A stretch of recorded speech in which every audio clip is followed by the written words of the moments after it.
AMC કમિશનરે અધિકારીઓ સામે લાલ આંખ કરી છે, જ્યાં એએમસીના 13 અધિકારી અને કર્મચારીને સોકોઝ નોટિસ ફટકારવામાં આવી છે। કામગીરીમાં બેદરકારી, ફરજમાં ગેરહાજર રહેતા આ કર્મીઓ માટે આ નોટિસ ફટકારાય। નાગરિકોની સાથે અયોગ્ય વર્તન કરનારા કર્મચારીને પણ નોટિસ ફટકારવામાં આવી છે। લાઇટ સોલિડ વેસ્ટ મેનેજમેન્ટ ઇજનેર વિભાગના અધિકારી અને કર્મચારીઓને આ નોટિસ ફટકારવામાં આવી। નોટિસ આપી જરૂરી ખુલાસો કરવા માટે પણ તાકીદ કરાઈ છે। ઉત્તર ઝોનના એડિશનલ સિટી ઇજનેર ગોપાલ પટેલને નોટિસ આપવામાં આવી। ઉત્તર ઝોનના આસિસ્ટન્ટ ઇજનેર દિલીપ પ્રજાપતિને પણ નોટિસ ફટકારાઈ છે।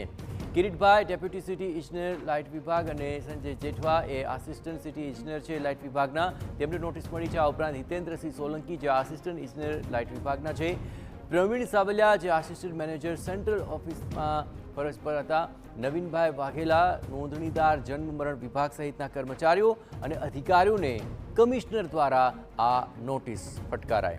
વધુ વિગતે વાત કરવા માટે જોડાઈ રહ્યા છે ટીવી9 સંવાદદાતા નરેન્દ્ર રાઠોડ। નરેન્દ્ર, આ મોટા પ્રમાણમાં આ કર્મચારીઓ અને અધિકારીઓ છે કે જેમને નોટિસ ફટકારાય છે, ક્યાં સુધીમાં જવાબ રજૂ કરવા માટે આ નોટિસ?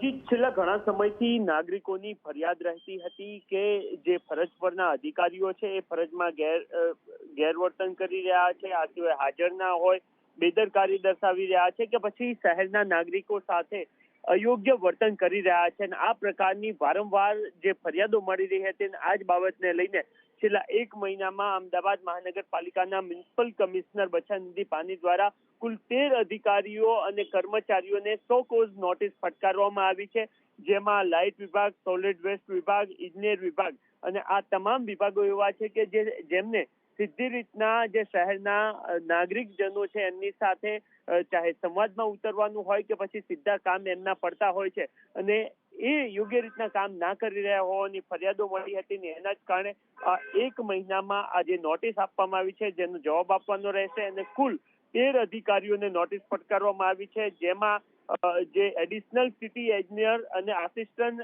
ઇજનેર સહિતના જે ઉચ્ચ લેવલના જે અધિકારીઓ છે એ અધિકારીઓનો આમાં સમાવેશ થાય છે અને આ નોટિસ સાથે જ અન્ય જે અધિકારીઓ છે એમની પર પણ ગંભીર અસર પડતી આગામી સમયમાં જોવા મળશે। જી બિલકુલ નરેન્દ્ર, તો હાલ આ સમગ્ર મામલે સોકોઝ નોટિસ ફટકારી છે, એમસી કમિશનરે અધિકારીઓ સામે લાલ આંખ કરી।